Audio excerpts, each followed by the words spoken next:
In our number 10 spot, we have the black helicopters.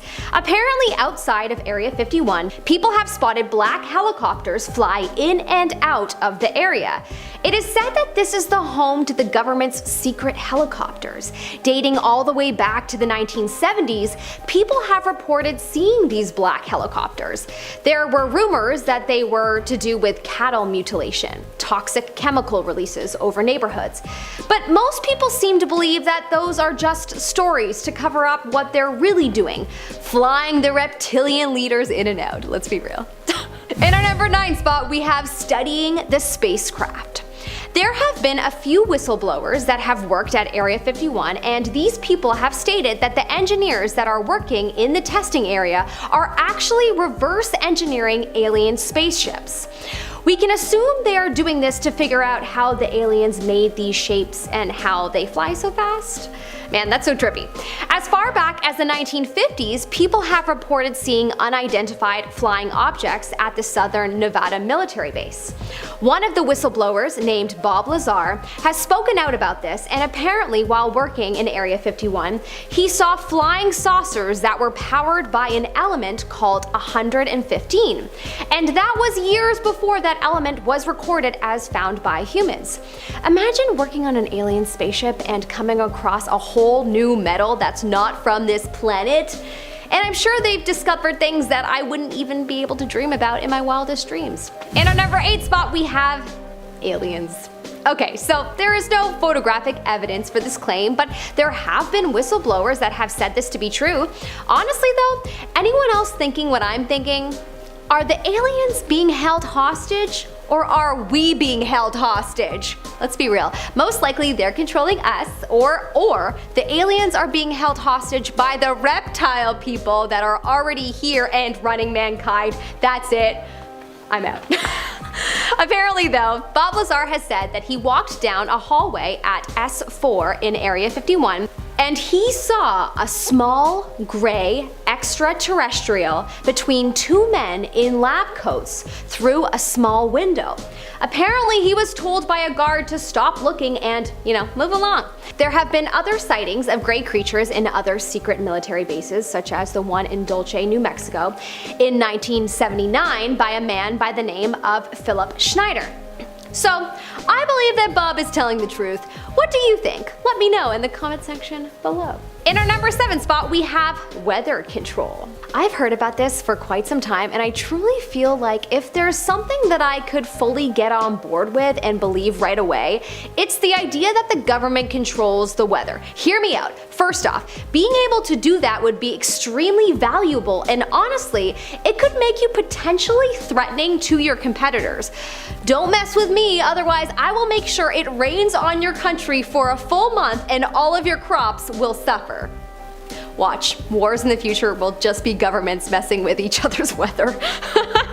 That would be wild. If we can make objects fly, if we can send messages through empty space through a phenomena that we call the internet, we call Wi-Fi, we could definitely create a few clouds every now and then. We do have proof though that the government has done research projects to modify clouds in the past, but who knows if there was a conclusion to this experiment, let alone if this experiment took place in Area 51. In our number 6 spot, we have the CIA filings. Apparently, up until 2013, we had no idea that Area 51 even officially existed. In 2005, the National Security Archive at George Washington University filed a Freedom of Information Act about the U-2 spy plane program. And so, in 2013, the CIA was forced to declassify documents that related to Area 51. After this reveal, it became known that the military spent 20 years testing aerial surveillance programs called U-2 and Oxcart, and it also confirmed the existence of Area 51, which the locals would have been able to confirm regardless, but whatever. I could just imagine after the release of this information, all of the locals start connecting the dots about all the missing people in their area and blame it on the aliens.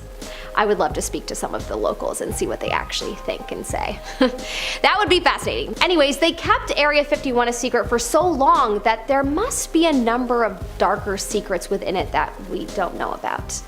You can only assume. In our number 5 spot, we have the US military base. Author of Area 51, An Uncensored History of America's Top Secret Military Base by Annie Jacobson, has been quoted as saying that yes, Area 51 is filled with secrets, but these secrets are around creating weapon systems and surveillance platforms that no one can think of, for the US military. Hence the reason it needs to remain a secret so they can one-up their opponent. Annie has gone on to say that if everyone could think of what they were doing, then they wouldn't be doing their job correctly. Apparently, Area 51 is the birthplace of what is called ISR intelligence. Why on earth would they not understand most earthly aircraft at this point in time in the world? They are working on reverse engineering alien spacecraft. I believe it. In our number 4 spot, we have secret disappearances. In the area of Area 51, there have been a lot of reportings of disappearances. Some of young people and some are older. It has been reported that these disappearances are tied to Area 51, as some believe it's the aliens within the base that are taking these people. But most likely, the actual people of Area 51 are taking these people as test subjects, as there is no sign of them ever again after they disappear. That's what I think, at least. Where are they going to, and why is it so often within the vicinity of the base? Questions only the insiders would most likely know the answers to. In our number 3 spot, we have the Nevada Triangle phenomena. A lot of people are very well aware of the Nevada Triangle phenomena, and we're pretty positive that the people of Area 51 would know the dark secrets around it. From Las Vegas to Reno, Reno to Fresno, and Fresno to Las Vegas, there have been many reports of unusual goings-on. Similar to the famous Bermuda Triangle, people disappear forever. Planes go missing, aliens have been spotted, claims of magical rocks, and so much more. The area and all its mysteriousness continues to be a complete mystery. Within the area is the Sierra Mountains, and if you have seen the new Jurassic Park movie, that is where they keep the major dinosaurs. I bet you the dinosaurs are just a front for the truth. That is where they keep the aliens, obviously. Coming up at our number 2 spot, we have portals to a new dimension.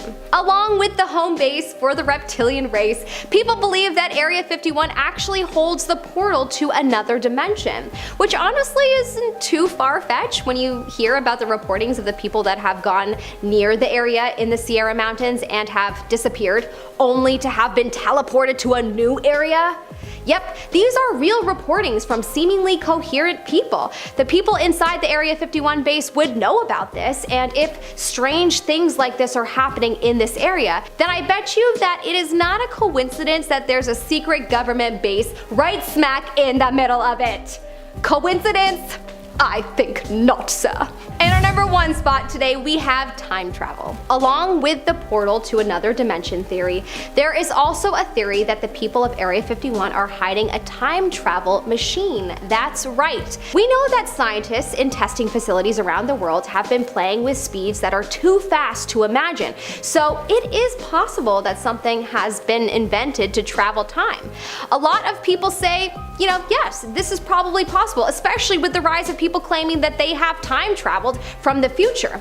However, some of their claims have been inaccurate, such as, Donald Trump being the last US president, or that World War III would be in 2015. In any case, if there is a time travel machine, then Area 51 employees would possibly know about it. At least the higher ups would, even if the employees didn't know what they were working on. Starting our list off at number 10, Dark History. This secret base in the Nevada desert acts as the US military hub for spatial engineering and, possibly, hopefully, some reverse engineering for some alien crafts. The area is named after the geological grid of the desert. The area gained notoriety, of course, in the early 90s, with numerous claims that workers had worked on alien aircraft and even heard of harboring alien creatures underground. The entire premises is fenced off with signs saying no photography allowed, and also use of deadly force is authorized. So whatever they're hiding here, it's mostly military, hopefully with a little splash of ET. The base has been a testing facility for the Air Force and remains one of the most highly secured and secretive bases in America. Number 9. Tickaboo Peak. Say you're watching this video and you want something, right? What's the closest you can legally get to Area 51, right? What's the only way you can possibly see footage of a little alien ship coming and or going. Well, you gotta go to Tikaboo Peak, that's how. Located right in the middle of the Nevada desert, Area 51, of course, is hard to see. This peak could help that problem. Bob Lazar, back in 1989, he spoke out to news outlets explaining how he used to work in Area 51, specifically on UFOs using anti-gravity technology. With this peak being just 26 miles away from the top secret base, you might just see a test flight or two from the bushes. Just like Bob did, right? Number 8. They can't stop all of us. Back in the 1950s, the public wanted answers as well. It was June 17th, 1959. The Reno Evening Gazette published a story with the headline reading, "More flying objects seen in Clark sky." More? What'd I miss? More flying objects? Then the paper even went on to describe how Sergeant Wayne Anderson, a local sheriff, was one of many locals that spotted what the paper described as an object bright green in color and descending towards the earth at a speed too great to be an airplane. Yeah, like a meteor, I guess. I don't know, that's terrifying. What could they possibly be talking about? Number 7, the Gorman dogfight.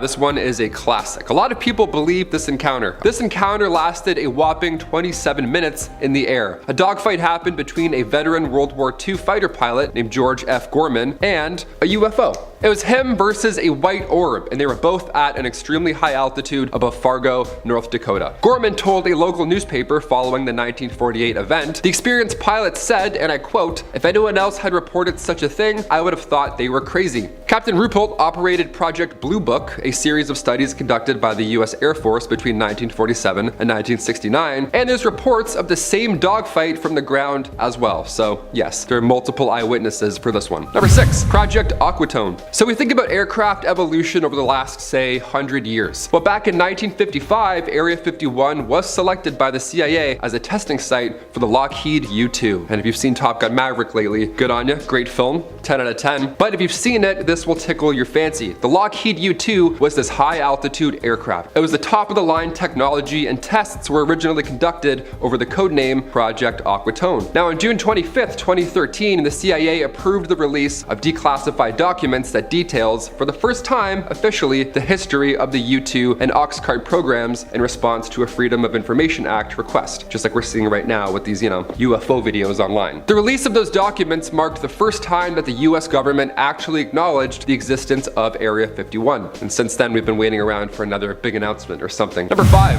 Virginia sighting. We have to look at some sightings to know what goes on in Area 51, right? If it's spacecrafts or whatever, we've got to look elsewhere for clues. 2 UFO sightings were reported to the National UFO Reporting Center in Virginia on April 4th, 2019, quite recent. At 6:48 a.m., an eyewitness claimed to have seen a light blue circular craft darting across the sky in Virginia Beach, headed east. So already you're pumped, right? You're jazzed. Aliens confirmed, right? Then 7 minutes later, an eyewitness at the Norfolk Naval Station, 23 miles northwest, claimed to see what resembled a shooting star with a green glow that never faded. This object also moved without noise and disappeared just like that in 10 seconds. There were 2,348 UFO sightings reported throughout the state between 2001 and 2015. Number 4, Travis Walton, 1975. This horrifying abduction of a local Arizona forester, Travis Walton, take it with a grain of salt. On November 5th, 1975, Walton and a number of others from the logging crew, they were working with timber in the National Forest, and then while riding in a truck with 6 other of his co-workers, they allegedly encountered a flying saucer or a saucer-shaped object hovering about 100 feet away in the forest. It was also making a high-pitched buzz, so it was very,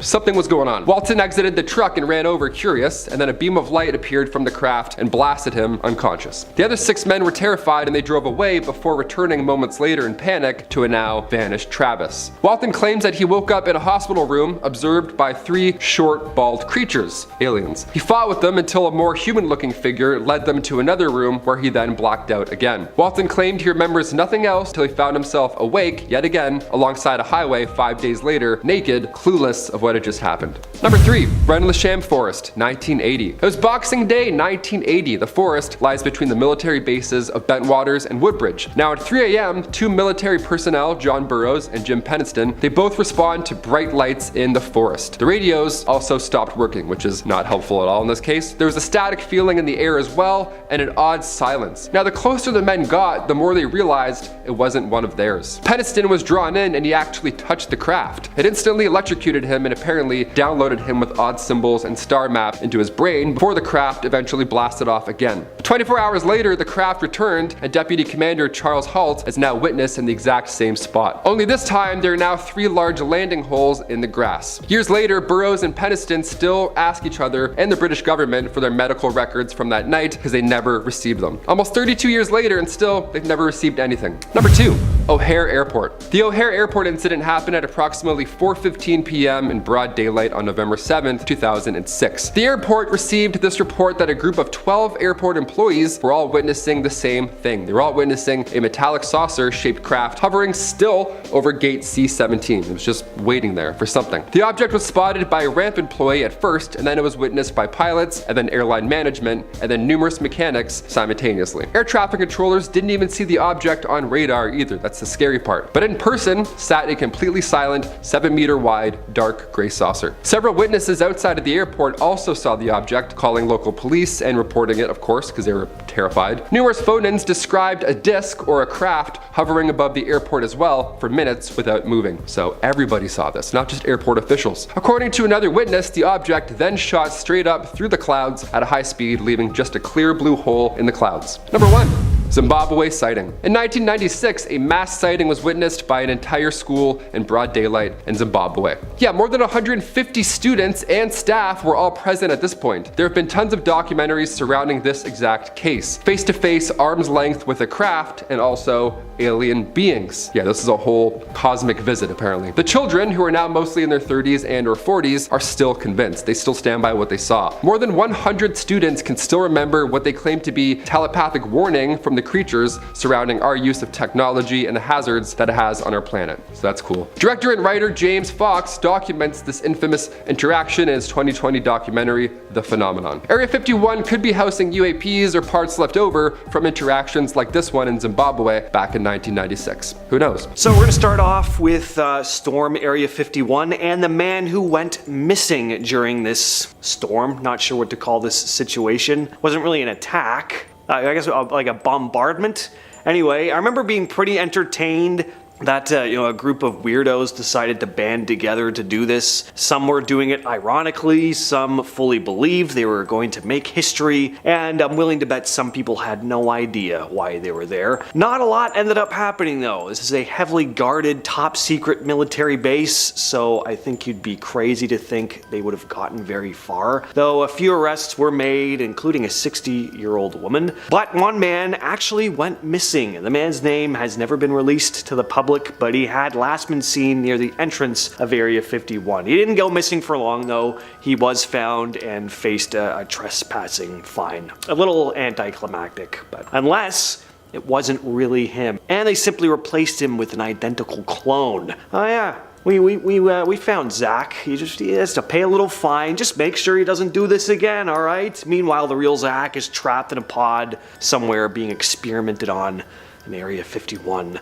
You never know. Number 9, Kenny Veach. Kenny Veach, an experienced hiker and explorer, disappeared in 2014 while looking for a strange cave in the Nevada desert. He had posted a YouTube comment stating that he had come across a strange cave shaped like an M near Nellis Air Force Base and Area 51 that had caused his body to start vibrating. He was encouraged by some commenters to search for the cave again and to capture it on film, which he did, posting a video to his YouTube channel, Snakebite McGee, entitled M Cave Hike. A couple months later, he ventured out for a third time to the cave and sadly was never seen again. His cell phone was found at the entrance of an old mine shaft, but his body has never been found. Now, he very well could have got lost or had some sort of accident, but given how close the cave is to Area 51 and the claims Kenny made about the strange vibrations he felt around it, rumors and theories of course began spreading online that he may have stumbled upon something important, possibly related to extraterrestrials or government secrets, and that his quest was intentionally thwarted. Despite extensive searches, no concrete evidence or leads have been found regarding his whereabouts.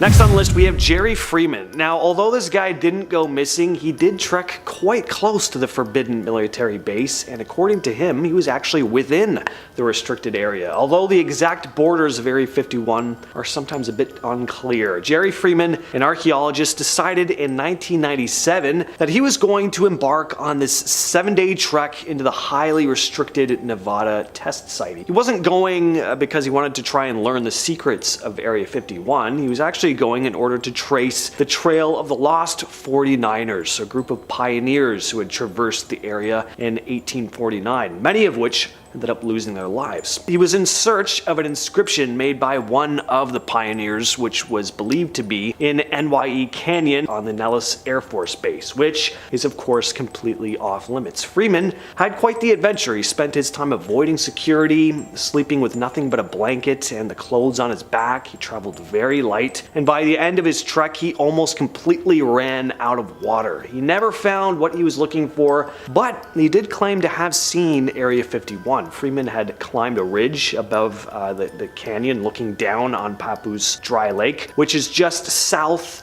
of Area 51. He claimed that during the day he didn't really see much, but that night had seen lights, one of which looked like it was coming from a security vehicle perhaps, and one which was stationary but seemed to grow and shrink in size, which could have been a hangar door opening and closing in the distance. At number 7 we have Paul Benowitz. Paul Benowitz was a businessman and UFO enthusiast who became entangled in this conspiracy surrounding Area 51, mostly during the 1980s. Benowitz claimed to have discovered evidence of extraterrestrial activity near the Kirtland Air Force Base in New Mexico, which he believed was connected to Area 51. He reported witnessing unidentified flying objects and strange phenomena like unusual lights and electronic disturbances. Benowitz became convinced that a secret government program was conducting alien research, leading him to share his findings with various other government agencies, including the Air Force and the Defense Intelligence Agency. His claims caught the attention of a UFO investigator named Bill Moore, who admitted later on that he had got caught up in a disinformation campaign against Benowitz on behalf of the Air Force Office of Special Investigations, and at a 1989 Mutual UFO Network conference, fed him false information about extraterrestrial activities and crashed UFOs, and as a result, Benowitz's mental health deteriorated, and he became increasingly consumed by paranoia, at one point just locking himself in his room. He eventually ended up in a mental hospital where he was under surveillance for a month. He ended up passing away in 2003. Next up, we have the disappearance of Patrick Carnes. On April 13th, 2011, 86-year-old Patrick Carnes was road tripping back to his home in Reno, Nevada, after visiting family in Ohio. At 9 p.m. that night, Patrick was pulled over by a police officer for a minor traffic infraction, went along his way, stopped for gas in Wells, Nevada, and that's his last known location. The next morning, his car was discovered abandoned at an exit off of Interstate 80. Nobody knows what happened to him. An extensive search was launched. Nothing turned up. No leads. Nothing. Carnes' son, as well as authorities, believe foul play was involved. People don't often disappear out of nowhere without something bad having happened, and this incident occurred within a month, where 3 other people had gone missing within the same general area. Next up, we have Nan Dixon. Patrick Carnes isn't the only person to have gone missing along Interstate 80. This Nevada highway has had a number of mysterious disappearances dating all the way back to 1978. There have been hundreds of unexplained deaths and disappearances, but 73-year-old Nan Dixon went missing in 1978. On September 21st, Dixon was driving from California to Seven Troughs, Nevada to see her brother, but she never showed up. She was reported missing and a search was launched, but there was no sign of her or her vehicle. In 1982, her vehicle was discovered in a ravine under the main road of the Seven Troughs turnoff off that highway. The strange part is that this area had previously been searched. Unfortunately, though, there was no other leads as to where she could have been. And so continuing the strange disappearances along the I-80, though, we have Judith Cassida, who went missing in 2006. Cassida, who was 62 at the time, left her home in Reno on February 14th of that year. The last known sighting of her was at a McDonald's in Lovelock, Nevada. After that, she was never seen or heard from again. Only her vehicle was discovered 3 weeks later on the Pumpernickel Valley exit of Interstate 80. The disappearance of Stephen Kocher. In December of 2009, Stephen Kocher, a 30-year-old man from St. George, Utah, embarked on a journey that would ultimately lead to his disappearance. Kocher seemingly vanished without a trace. On December 13th, he was last seen in Henderson, Nevada, where he was spotted on surveillance footage near the Sun City Anthem community. He'd parked his car in a cul-de-sac and made his way in the opposite direction back down the road. He had like a portfolio with him. He was dressed in a white t-shirt. That's really all anyone could see on the footage. Following this sighting, all traces of him disappeared. Only his car was found. Law enforcement agencies launched extensive searches, conducting interviews, scouring the desert landscape, and pursuing leads in hopes of uncovering clues. Despite their efforts, no concrete evidence emerged. His disappearance perplexed both his loved ones and the investigators assigned to the case, and the lack of information surrounding this vanishing has given rise to, of course, numerous theories and speculation. Some think that maybe he experienced a mental health crisis or decided to intentionally go off and start a new life somewhere, while others think it could have been foul play. And at number 2, we have Bob Lazar. Bob Lazar is a rather controversial figure known for his claims about Area 51. In the late 1980s, Lazar came forward with sensational assertions that he had worked in this reverse engineering program with extraterrestrial technology at a site within Area 51 called S4. According to Lazar, he had been recruited to work on advanced propulsion systems of 9 alien spacecrafts held by the US government within aircraft hangars built into a mountainside. Sounds rather familiar to something Jerry Freeman may have witnessed on his trek in the area. Lazar described the technology as being far beyond anything known to human science. Lazar's claims attracted quite a bit of attention, of course. Some thought his claims were incredible, some thought they were incredibly stupid. He presented himself as this whistleblower exposing this classified information. The US government has consistently denied Lazar's assertions and dismissed his credibility. They've maintained that Area 51 is just a classified military facility primarily used for the development and testing of experimental aircrafts, but nonetheless, Lazar's claims have gained a following amongst UFO enthusiasts and conspiracy theorists who see his stories as evidence of some sort of government cover-up going on. But coming in at our number 1 spot, we have the Area 51 call. This was a call made to a radio show called Coast to Coast AM, hosted by Art Bell, which was a paranormal themed show. You'd have all kinds of people call in, from people with stories about their own paranormal encounters to complete skeptics. The phone calls were never screened, and the show was pretty big, being picked up on hundreds of radio stations across the United States and Canada. On one broadcast in 1997, though, Bell received a frantic phone call from a man claiming to have been a former employee in Area 51. And right from the get-go, you can tell this guy is very distressed. His voice is shaky, he sounds incredibly nervous. Now, he could totally be acting, but if he was doing a damn good performance. The stress in his voice sounds genuine. The man begins disclosing information about what he describes as extra-dimensional beings that had begun infiltrating the military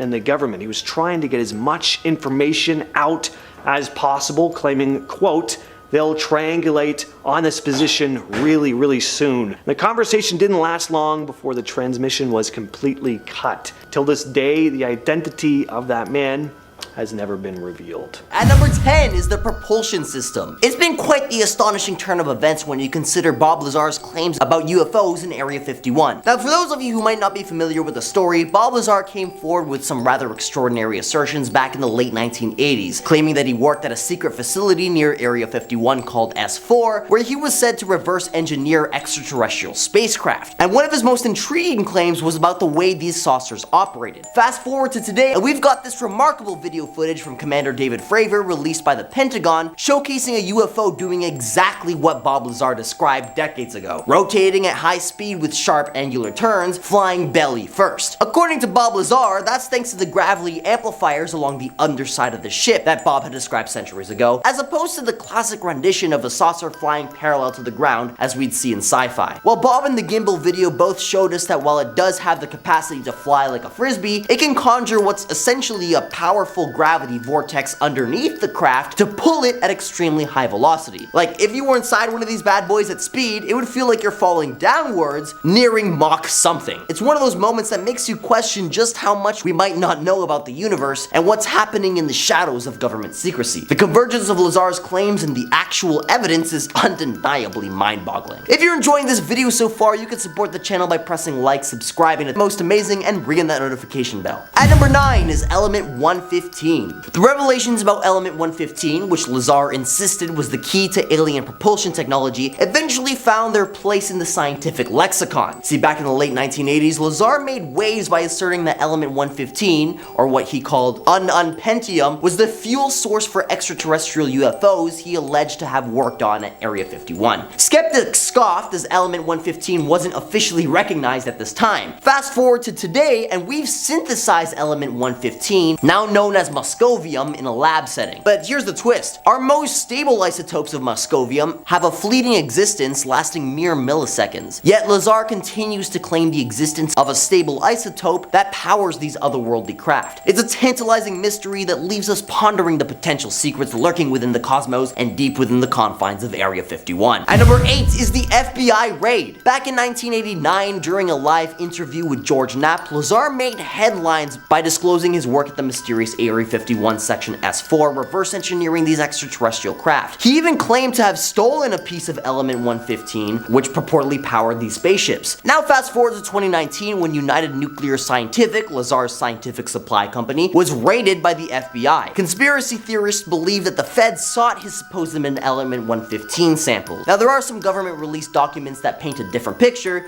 but can we trust those? The raid, as it seems, was tied to a unaliving investigation involving thallium poisoning, a substance Lazar's company had sold. The FBI's alleged involvement dated back to early 2016, well before his documentary was being filmed. However, Lazar and the filmmaker Jeremy Corbell contend that the raid was a cover-up story to mask the real intent, which they insist was Element 115. You see, Lazar was cooperating with law enforcement, providing documents and information on thallium sales, leading to search warrants being unexecuted. But just after they filmed this segment where he discussed his possession of 115 for the movie, they enacted a full search warrant on his house and job site. Coincidence? I think not. At number 7, bone density scanners. In a twist worthy of an X-Files episode, Bob Lazar's Area 51 claims seem to have gained some more unexpected validation. Lazar is a man whose assertions about reverse engineering the extraterrestrial spacecraft at the secretive facility have long raised eyebrows, but he's finally found support in the form of a revealing photograph. Thanks to filmmaker Jeremy Corbell's tenacity, Lazar's narrative has been bolstered with tangible evidence. The photograph hails from a classified US government program conducted at Nellis Air Force Range, located in close proximity to Area 51. What's remarkable here is how closely the depicted hand scanner aligns with Lazar's detailed descriptions. Lazar, taken aback by the confirmation, reflected, quote, "I had never thought I would see these again," end quote. It was a biometric scanner, he explained, designed to measure the length of hand bones to grant access to the secretive S4 area. Lazar's skeptics now may need to rethink their positions as this unexpected piece of evidence casts a shadow of credibility over his extraordinary claims. At number 6, the UFO models. Bob Lazar's claims about Area 51 have continued to intrigue and mystify us over the years. His descriptions of inside of the UFO are particularly fascinating. He paints a picture of a spacecraft that defies our understanding of engineering. See, the absence of right angles and the fusion of materials hinted an otherworldly origin. What's striking is how his analogy to describe the material which is composed evolved with time, from his initial description as liquid titanium with everything fused together lacking rivets or seams, to a more contemporary comparison to 3D printing, the entire body being composed of one unit. It's like picture a metal 3D printed bus versus an actual bus on the TTC, rattling as it rolls because the thing is barely held together with screws. It raises the intriguing questions about advanced technology behind these craft and whether they indeed come from a civilization far beyond our own. Furthermore, Lazar's revelation that each of the 9 UFO at Area 51 had distinct designs is mind-boggling. They ranged from a jello mold-like structure to a completely flat disc, with diversity hinting at a level of technological sophistication beyond anything we can comprehend. And lastly, the notion that at least one of these UFOs may have ties to an archaeological dig amplifies an even deeper mystery. Could these craft have ancient origins, possibly predating recorded history? At number 5 is Zeta Reticuli. Bob Lazar's claims about Area 51 have fascinated UFO enthusiasts for years. One of his most intriguing assertions was that the flying saucer he worked on came from the Zeta Reticuli star system, specifically ZR3. This revelation is not just another conspiracy theory, with roots in UFO lore dating back to the 1960s. See, the Zeta Reticuli connection echoes through the story of Barney and Betty Hill, who famously claimed they were abducted by aliens in '61. During Betty's hypnosis after the event, she drew a star map depicting their alleged abductor's home. Astronomers analyzed this map for years and argued that it resembled the Zeta Reticuli star system. At number 4, Bob's predecessor. Lazar claimed that he replaced a colleague whose existence met a gruesome end during an incident shrouded in mystery. The circumstances surrounding the substitution remain murky, enveloped in a fog of classified information. Lazar hints at a desperate endeavor of science, an attempt to dissect an alien saucer's reactor while it was running, leading to a tragic fatality. The mere notion of using a plasma cutter on an active alien power source seems recklessly unscientific, inviting speculation about the nature of technology hidden within S4. At number 3, the military made him disappear. One of the most intriguing aspects of Bob's story is the mysterious absence of records supporting his educational and professional background. The absence of proof that he attended MIT or Caltech, coupled with his lack of employment records at Los Alamos National Lab, adds another layer to the enigma surrounding his story. The documentary suggests that these missing records might be a part of a deliberate government effort to discredit Lazar. By erasing his educational and employment history, authorities could cast doubt on his credibility, making it easier to dismiss his astonishing revelations about reverse-engineered extraterrestrial technology at Area 51. They somehow even managed to scrub any mention of his alleged thesis on magnetohydrodynamics.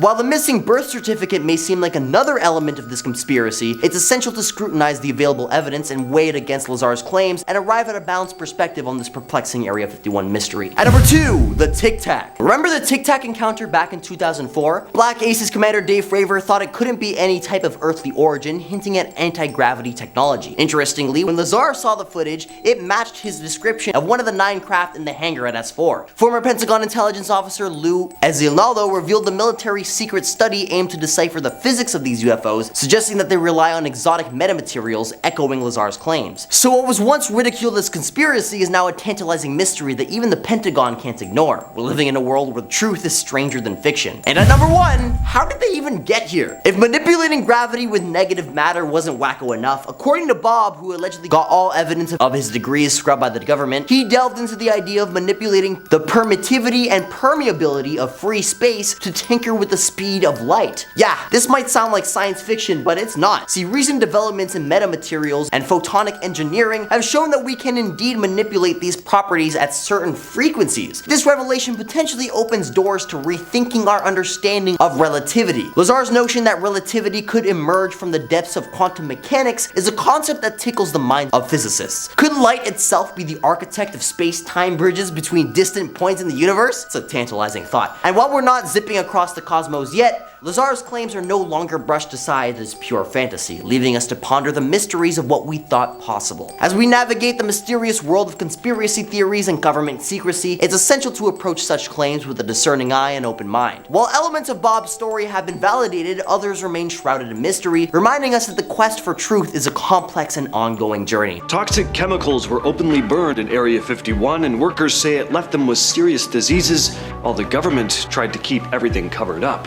In 2023, a whistleblower told Congress about a secret UFO recovery program, claiming they'd collected alien technology. And then there's the old Yankee Blue rumor. Alleged Pentagon briefings about UFO crashes and alien bodies that even presidents supposedly couldn't always access. These are horrifying details about Area 51. Several former workers at Area 51 claim the base was the site of serious environmental problems. According to lawsuits, For years, hazardous chemicals like resins, paints, and solvents were openly burned in large pits at the site. These chemicals were apparently used to build classified military aircraft, like the stealth bomber. Workers say they regularly would inhale thick, toxic smoke as barrels of waste were doused in jet fuel and set on fire. Sometimes twice a week. They describe being ordered to climb into the burn pits after the fires died down to stir the ashes. A lot of workers developed serious health issues, like respiratory problems, strange skin conditions that caused these hard, scaly growths, which they nicknamed fish scales, and of course, cancer. 2 workers, Walter Kaza and Robert Frost, both died from diseases their families believe were caused by these toxic exposures.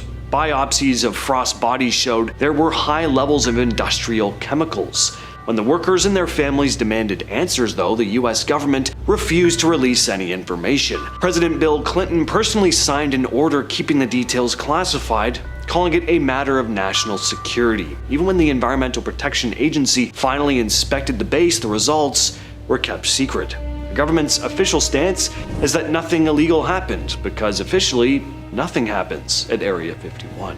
In July of 2023, former Air Force intelligence officer David Grush testified at Congress that he'd learned about a secret program recovering UFOs. He claimed that it included what he referred to as non-human biologics, and that people had died guarding this information. Grush explained that over 40 insiders had backed his story. He said he requested full access to the classified files but got shut down. And he offered to prove things in private but still hit walls. Naturally, the Pentagon and NASA flatly denied anything like that existed. No UAP retrieval programs, no alien remains, nothing. But Grush didn't back off. He was quoted saying the whistleblower system failed him and that he's kept talking with reporters. No one's produced an alien artifact yet, but the claim that aliens or alien parts being recovered and hidden caught fire all over the internet. And if any place was going to stash something like that, people figured Area 51 was probably a good place.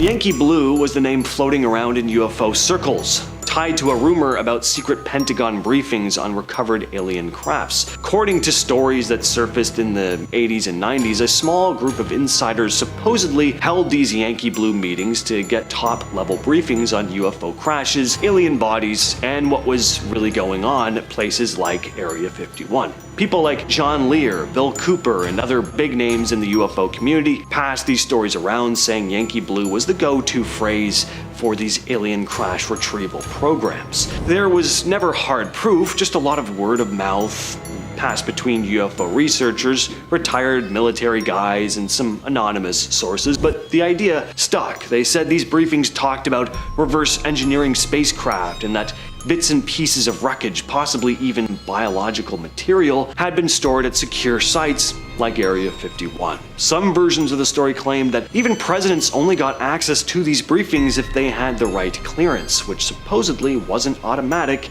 even for them.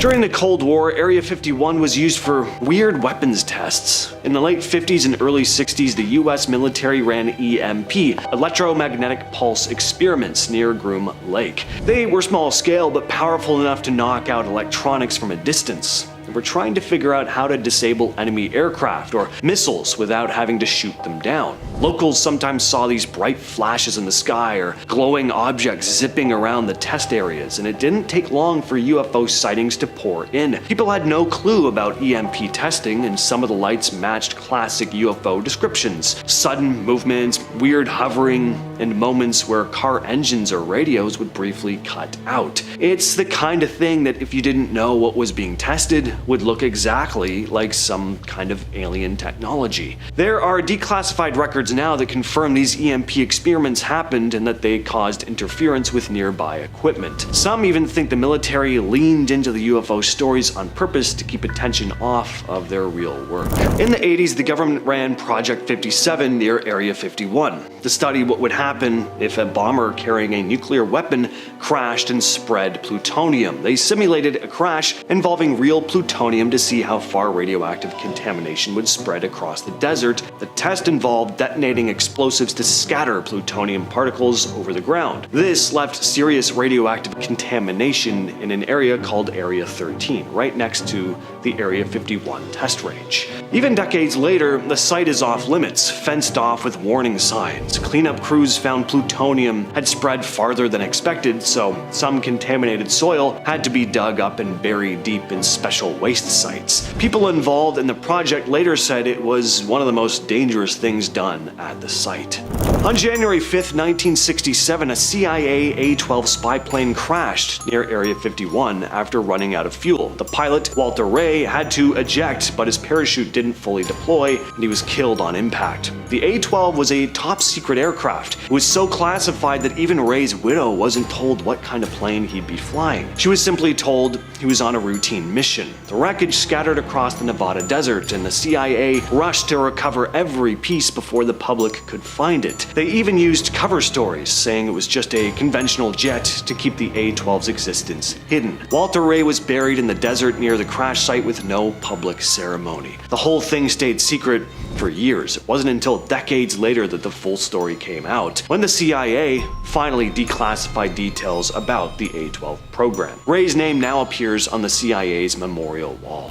During the Cold War, the US managed to get its hands on Soviet MiG-21 fighter jets and brought them to Area 51 for testing and study. Programs like Have Donut and Have Idea involved flying these captured jets to learn their strengths and weaknesses. Pilots tested the MiGs against American aircraft to figure out how to defeat them in combat. The jets were flown in secret with no public acknowledgement for decades. Studying these enemy planes gave the US military a major advantage by understanding Soviet technology firsthand. It helped improve American fighter designs and tactics. This was, of course, top secret work. Workers and pilots involved had to keep quiet, and any information about these programs was classified. Even now, the details are sketchy because the government still won't talk openly about what exactly happened during these projects. But what we do know is that Area 51 wasn't just a place for experimental American aircraft, it was also where they dissected and flew Soviet planes to stay ahead in the Cold War arms race. Between 1977 and 1981, Area 51 was home to secret test flights of the first stealth fighter prototype called Have Blue. This was the groundwork for what would later become the F-11-7 Nighthawk, the world's first operational stealth aircraft. The goal was to create a plane that could avoid radar detection. The design looked kind of weird, nothing like the sleek fighters you're used to. It was all about bouncing radar signals away so that enemy defenses wouldn't spot the plane. The tests were done at Groom Lake with intense security to keep any photos or sightings out of the public eye. Flying this new technology was not easy. The Have Blue had serious handling issues and crashed during test flights, but the program pushed stealth technology from theory into reality and changed the way wars would be fought from then on. Even though it's old news now, back then it was cutting-edge stuff, locked away in the desert, miles from anywhere. Nobody outside the program had any clue what was going on.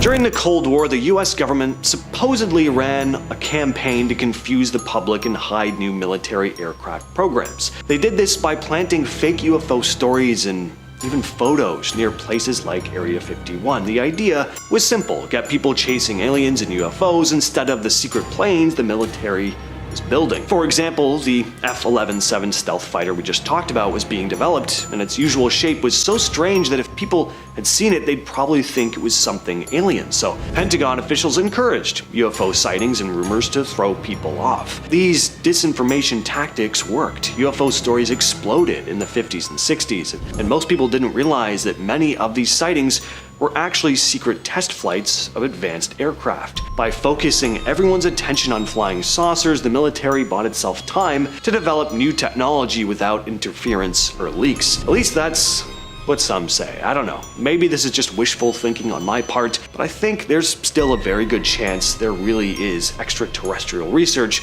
being done at places like Area 51. And finally, we have this mysterious road near Area 51. A while back, a YouTube channel called Finding UFO put out a video showing some satellite images that might hint at a secret entrance to the base. While scrolling through Google Earth, they spotted a road leading to a parking lot at the base of a mountain. But that road wasn't there back in 1998. Older satellite pictures show no road or parking lot at all in that spot. It's just empty land. So why build a road and parking lot in the middle of nowhere, right next to a mountain where it doesn't seem to lead anywhere? It doesn't make much sense for people to park there and then walk back down the road to get somewhere else. That got people thinking that maybe there's a hidden tunnel carved into the mountain itself. If that's true, what could be going on inside? What do you think though? Is something going on, or is this just people reading too much into nothing? Drop your thoughts down below. Alright, we're gonna get right into the weeds here with Lazar's claims about flying saucers at Area 51. So when he claimed to have worked there, he said there were 9 alien aircrafts being held and studied at the base. In terms of what these alien crafts were being used for, more detail on that in a bit, but basically they were reverse engineering the alien technology. In terms of what these alien aircrafts looked like, Lazar described them as looking completely different from one another. Some of them he only got a quick glimpse of and were too far away to make out proper details, but a couple really stood out to him, and one he referred to as the Jello mold, describing it looking like, quote, your classic Jello mold with the ripples on the sides of it. One he saw looked more like a flat disc, and part of it was damaged. He figured maybe researchers had been maybe testing whether or not their weapons could penetrate it, or it could have just crashed or been shot down initially. And most of his research was happening at Area S4. But let's go to Hannah for more info on that. Alright, thanks James. Unless you're living under a rock, I'm positive you have heard about Area 51, otherwise you probably wouldn't have clicked on this video. But do you know about Area S4? Well, neither did most people until Bob Lazar decided he was sick of the secrets and decided to tell the world. According to him, Area S4 is a secret base located in Nevada near its better known counterpart, Area 51. So, why the super secret base connected to an already pretty secret base? Well, aliens. Alien spaceships, alien intel, alien technology, antimatter reactors, and Moscovium, also known as Element 151. More on that later. But Area S4 was aggressively denied by the government, who even went so far as to say that Bob Lazar never worked at the Area 51 base in the first place. But here's the thing. At one time, they had also said that there was no Area 51 base, and that they weren't big brothering us either. So in this case, I'm thinking I might be inclined to believe Bob for this one. Now, Bob Lazar also gave vivid descriptions of the technology that was used to gain access into S4, hand scanners. Now, hand scanning tech may not seem all that impressive to us these days, but keep in mind, he was working at Area 51, or claimed to, in the late 80s, so this was pretty advanced technology for the time.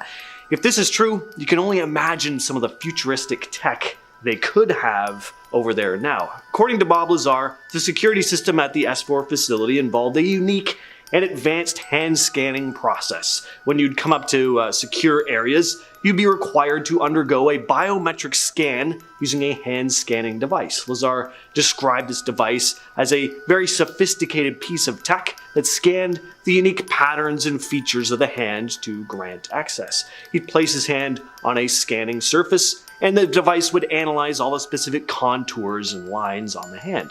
The security measure was part of the stringent protocols that were in place to control access to all the extraterrestrial technology housed at S4. But now, back to Hannah. Next up, the Roswell crash. Now, while Bob Lazar was not the first person to discuss a UFO crash landing in Roswell, New Mexico, he is the first person who has also claimed to have worked on a secret government base to discuss it. So, what is the Roswell crash? Well, it's an event that took place in 1947. A local farmer discovered what appeared to be a flying saucer crash landed in his backyard. The military was pretty quick to collect the debris. Initially, they were brought to a nearby base, but soon it was leaked that the specimen was sent to other bases in Texas and Ohio for further testing, saying that what had actually landed on the farmer's land was nothing more than a weather balloon. So why did they send it to so many testing facilities? Okay, what's even weirder is that 50 years after the incident, the Air Force released a report claiming that the wreckage was actually part of an espionage mission. Bob Lazar claimed that the whole thing was a poorly planned cover-up and that the strange events that took place in the area after the crash were due to the fact that what had actually been collected was nothing less than an alien spacecraft. Seems like a lot of lying going on from the government there. They keep changing their story. I'm sure in another 50 years they'll tell us what it actually was. All right, next up we have Bob Lazar's description of briefing documents. So we've already covered, and we'll talk more about the alien aircrafts seen at the facility, but what about their origin? Does anyone know where these things came from? Well, according to Lazar, the government did have quite a bit of information on these alien beings, and this info was shared with him and other workers in briefing documents. They were part of a briefing that was provided to personnel working on the classified projects at S4. Lazar described the briefing documents as these detailed manuscripts that covered this whole range of topics related to the alleged extraterrestrial presence. They contained info about the history of these alien beings, their technology, and the reasons for their interactions with Earth. So, in the beginning, James did mention the 9 spacecrafts being examined in Area 51, but furthermore, over at Base S4, it appears, according to Lazar, that they were actually able to figure out exactly how one of the vessels runs. And apparently, it's on Moscovia, aka element 115, or 115. The element supposedly first became known in 2003 after it was synthesized by a team of Russian and American scientists at a joint institute for nuclear research in Russia, although Lazar claims to have seen the element at the S4 base in the 1980s. So, what is element 115? Well, it's a super heavy radioactive element by bombarding the atoms of element americium, 243 with the ions of calcium 48. Hopefully I pronounced those somewhat correctly. Obviously, I don't recommend trying this at home. As I said, the element is radioactive, and also you probably can't do it at home unless you have some kind of $1,000,000 lab stashed away in your basement. Anyways, I think that I do believe Lazar, because if anything's gonna power an alien spaceship, it's probably gonna be something heavy and radioactive.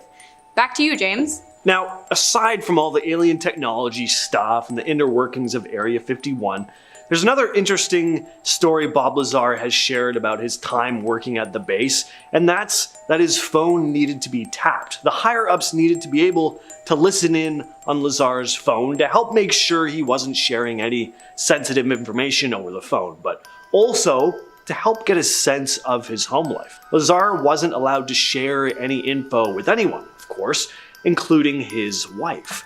She was completely in the dark about what he was doing day to day, and she began to think that he was having an affair. And then she started having an affair. The higher-ups at Area 51 knew this because they'd been listening in on his home phone, but Lazar had no idea.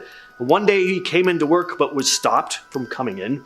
Then in the days that followed, he started noticing that he was being followed.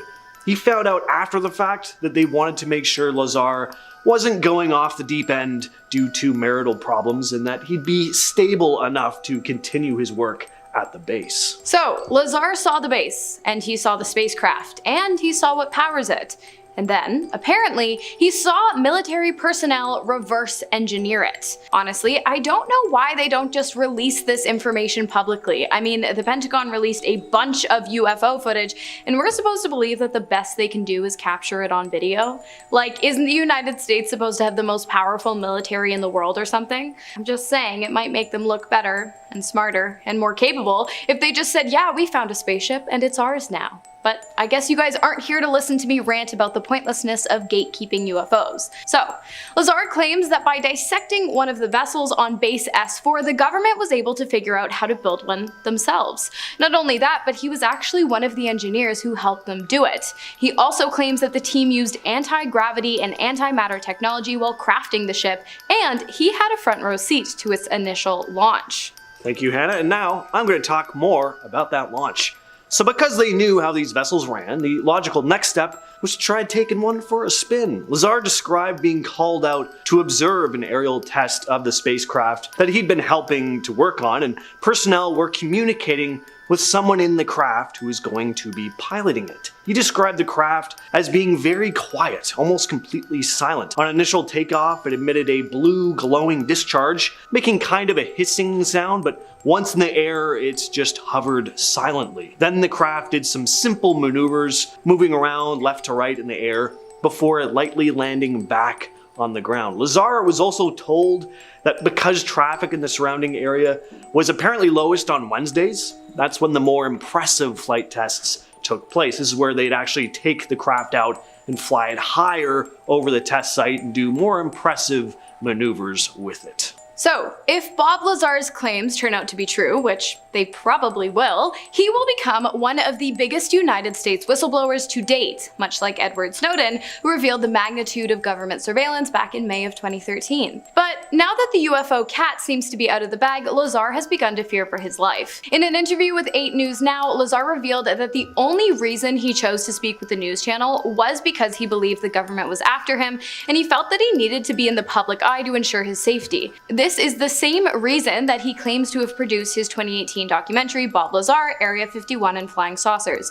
It's a very direct name, straight to the point. I like it. Lazar claimed that unfavorable things had started happening in his life after revealing the secrets of S4, which he did because he believed that by withholding the information regarding the existence of UFOs and alien intelligence, while many people have backed Lazar's story, with some even claiming to have witnessed the events that took place on the base as well, no one has garnered the same amount of popularity and scrutiny as Lazar, who has had all his credentials wiped from online databases and has been condemned and deemed as a liar by the United States military, who claimed that not only has Lazar never set foot on the base S4, but also that S4 doesn't even exist. But again, the military is known to lie, so let me know in the comments who you believe. Number 10. Nighttime operations. On November 15th, 2020, well-known YouTube videographers Tim and Tracy of the UFO Seekers channel took an interesting clip shot from outside the restricted Nevada Test and Training Range, or the NTTR. The new video shows some common NTTR activity, including the camo dude, security personnel, the comings and goings of NTTR employee shuttles, and more interestingly, a lot of air activity over the region, especially at night. The video showed what is most likely a significant nighttime special operations tactical training exercise or capabilities tested at the Nevada Test and Training Range. Most interestingly, the scene appears to be lit by a series of LUU-19BB infrared air-dropped illumination flares for use with night vision devices. The video was 20 minutes long and shows a series of bright lights at low altitude as viewed through their infrared night vision video equipment. Visible in the video are a series of orbiting lights around the brighter descending lights. About specific tests and training activities inside the NTTR don't surface often. The US Air Force published an article on October 24, 2020, saying operations on the Nevada Test and Training Range are continuous. When one operation finishes, another is right behind it, ready to begin. The couple also caught a video of security vehicles and a large bus leaving the gated area distantly adjacent from where the action in their video took place. Now, it's impossible to tell what's actually going on exclusively from the video, but whatever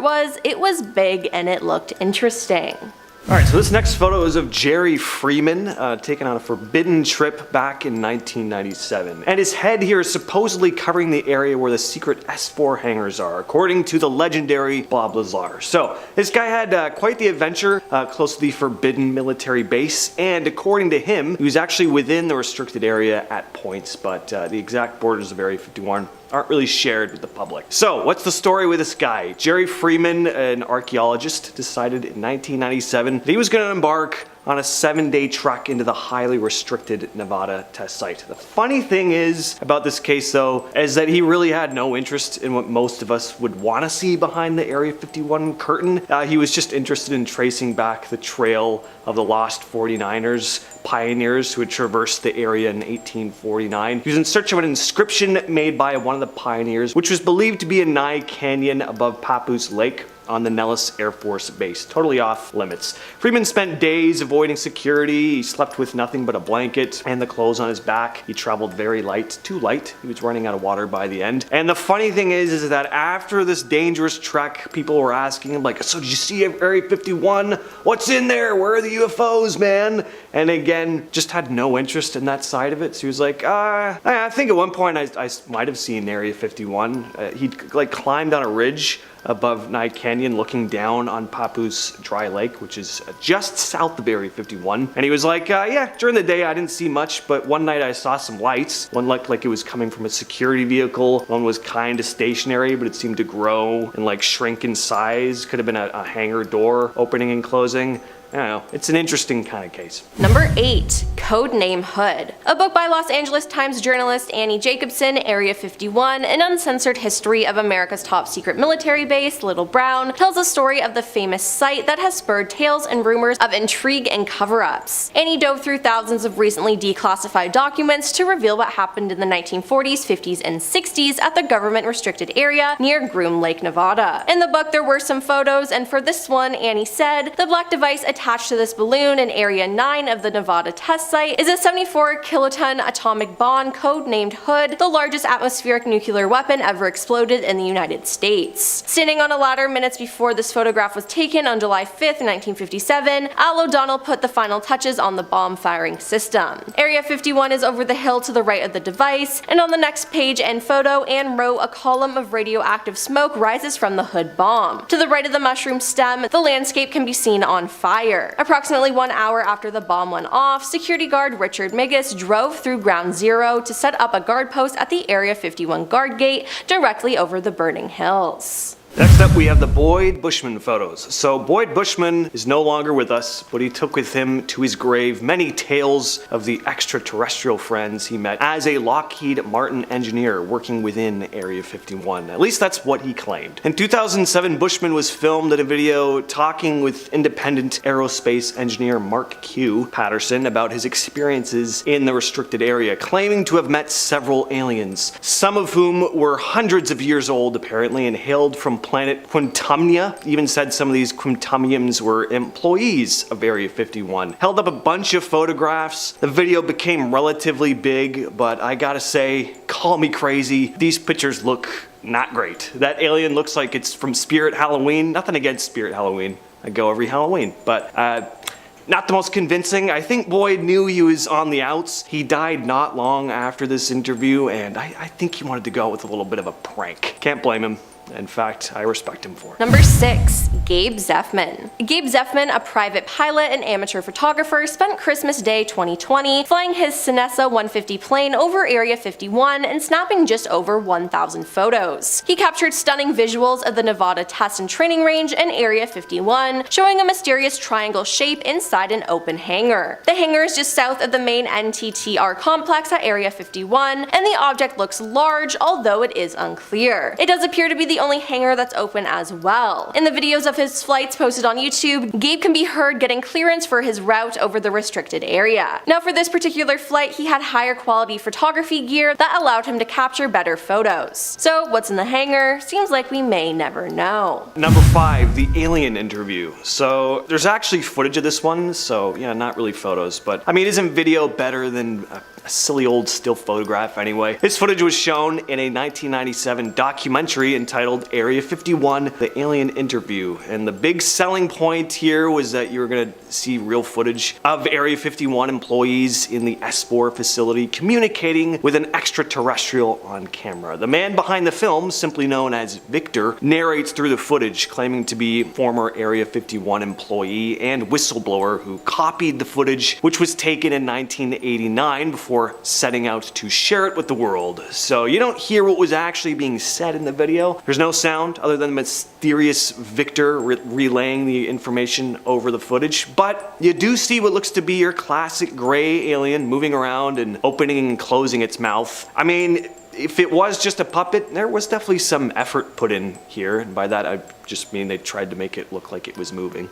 Number 4. Closest photos of the base ever. In 2017, Tim and Tracy of the UFO Seekers, who was mentioned before, hiked up the 1.4-mile high Tikaboo Peak, a mountain 25 miles opposite the mysterious military base, in order to capture the closest ever pictures of Area 51. From the peak of this mountain, the duo of UFO hunters used a special telescopic lenses to get the clearest photographs of the buildings and vehicles inside the top secret government site. The Area 51 pictures taken show what looks like a water tower, several complexes, and vehicles moving around. Next up, we have the UFO. In December of 2019, Nevada resident Steve Barron shared pictures and video of this mysterious object flying over a mountain range close to his home. So whatever the object is, looks big. It's far off in the distance, but it's very noticeable and very bright. Definitely doesn't look like the small specks you get in the sky with satellites. It's super bright again, and it moves in a strange pattern too. It doesn't move at one consistent speed or in one single direction.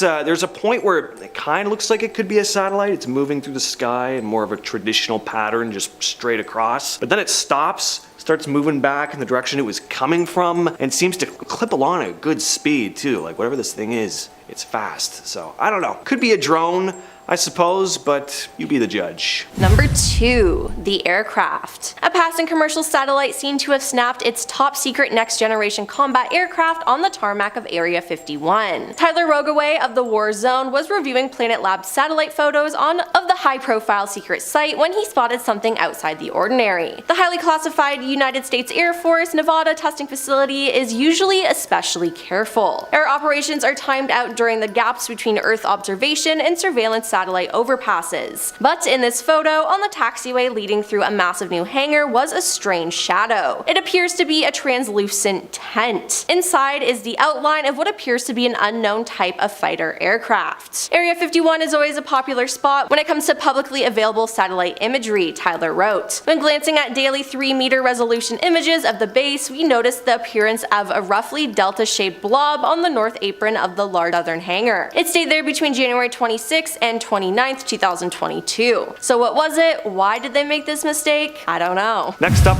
we have the Area 51 entrance. So a few years back, satellite photos were shared online showing what looked to be a possible entrance to the ever elusive wonder that is Area 51. Someone was cruising around on Google Earth and spotted a road leading to a parking lot by the foothills of a mountain. Now, whatever this road leading to this parking lot was actually built for, it wasn't there back in 1998, where satellite images of the same area showed there to be no road leading to this dead-end area with the parking lot. So what's going on? It is pretty strange. Why have all these roads been built leading to a parking lots and seemingly dead-end areas by the side of a mountain? There's nothing there. It's not like, they'd park there and then walk all the way back down the road to go somewhere else. No, it seems as if there's a secret tunnel that's been carved into the side of the mountain. I think Bob Lazar said something about some mountain facility in Area 51. As for what's going on in there, your guess is as good as mine.